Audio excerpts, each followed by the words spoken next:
Hey guys, Chris McHugh here again, and this is going to be the first installment of our reflection on spirituality and religion and where the two can serve one another. Just to reflect on that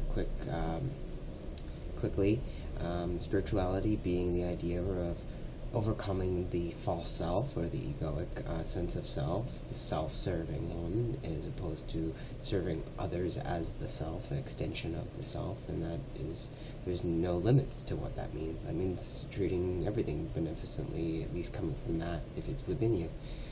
And the other being religion, which is grounded in great traditions, and those traditions should be honored because at one point, if not now, and I do believe that it still does for now, it serves, and it always does. And I guess the whole point of this entire conversation regarding Genesis, which is going to be 2 points in Genesis, to keep it very succinct, very quick, powerful.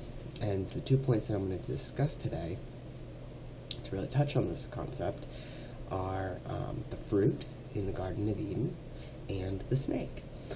And we'll start with the idea that ignorance is bliss, and that the difference between man and animal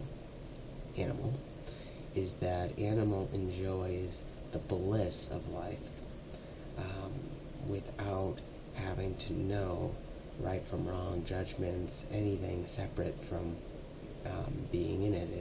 And you've probably heard the expression of the fish in water doesn't know water because it's in it and that's all it knows. Whereas there was a time when it said that in the Bible that Eve was tempted by the snake to eat the apple, and she went to Adam and convinced Adam to eat the apple, and they ate the apple together, and it was the apple of knowledge, or good and evil. And this is where it's really important to understand that they lost that ignorance bliss. The oneness, everything was good and whole of God, lost that, and they started to judge things and see and realize this, that in the division of God, you're creating relativization, right? Relativity, opinion, subjectivity. So when the whole became more than one, now you cannot have clones. Everybody's the clone. Well, with the fruit of knowledge, this is what it came into, whereas with animals, not everyone's a clone, but there is more of a communal hive structure going on, whereas with human beings, what one is thinking or perceiving another to be thinking can really dictate their actions, whether or not it's based in factual observation or subjective relativism. So this is the first point, is understanding that this fruit gave us the ability now to discern right from wrong, to have the ideas of science and duality. Everything was seen dualistically. Everything could be perceived one way or the other way. And this is really important because what you've done now in doing this is you've divided God. So you've divided the undefinable and united in creating a right and a wrong way. Now think of the yin-yang. You can't have or appreciate the wholeness of one of the sides without appreciating the other, which in the center of it has what would complete that side. In other words, any hard stances are an attempt to try to define what God intended, when God is all of it, including the snake.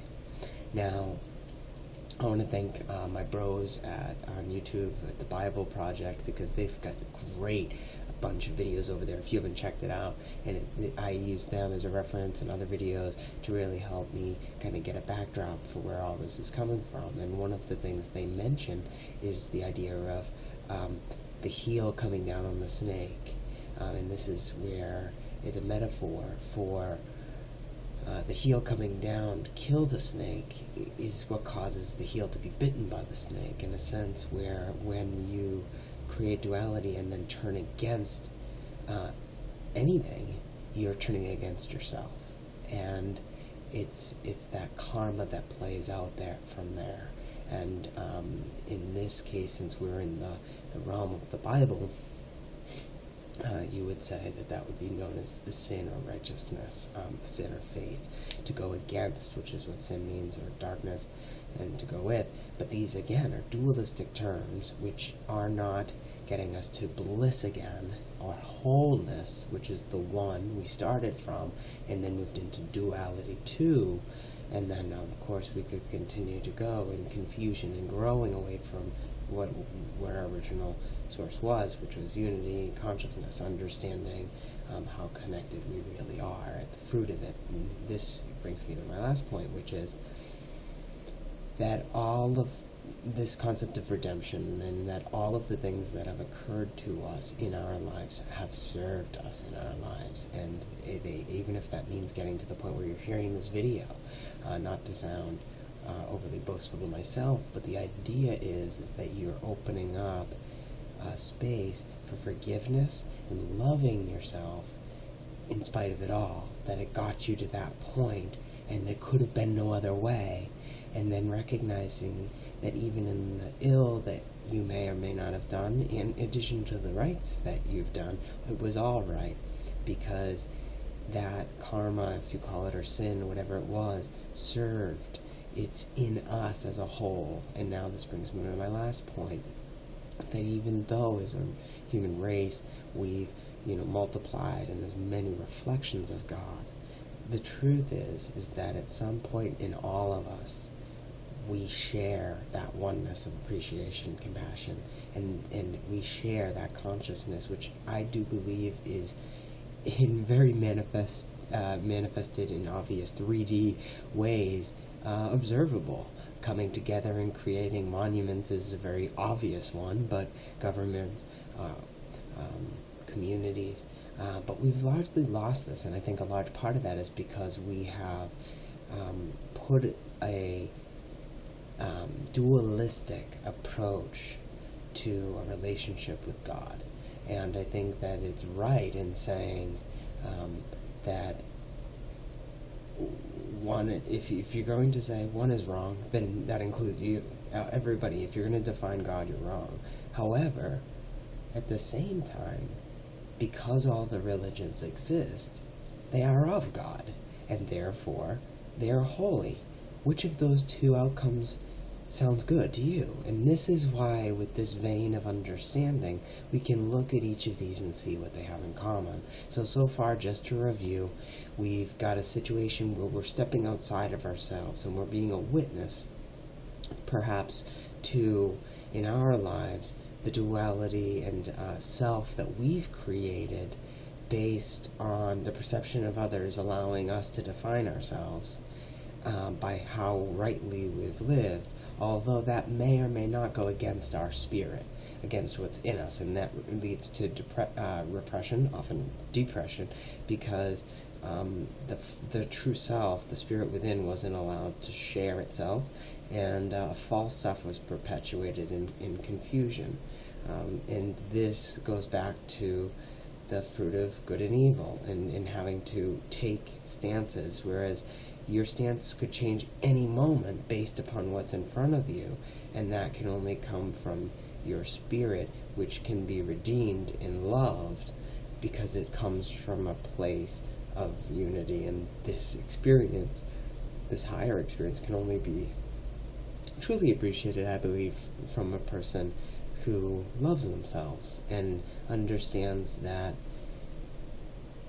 when you're not that false self that has and wears all of these I should've, could've, would'ves, and instead says, I was motivated through spirit to do what I did, and I have to believe that that ignorance served, and moving forward, I am so blessed that I'm able to see the truth now. And I think that's where I'll leave it. I think that the idea all comes back to looking outside of yourself and realizing that if you're judging another, then there is still the drunkenness of the fruit of good and evil. And then instead there could be bliss of realizing that it all serves. And And that would also explain why sometimes you say or do things that irritate people around you, like, why did I say that? Anyway, I hope you enjoyed the video. Try to keep it around 10 minutes. Peace, love, and trust, brothers and sisters. That's my take on Genesis. It was quick, but I think I went about a mile deep, maybe a millimeter wide on both counts. So, but I think that they're the cuts that count, if that makes sense.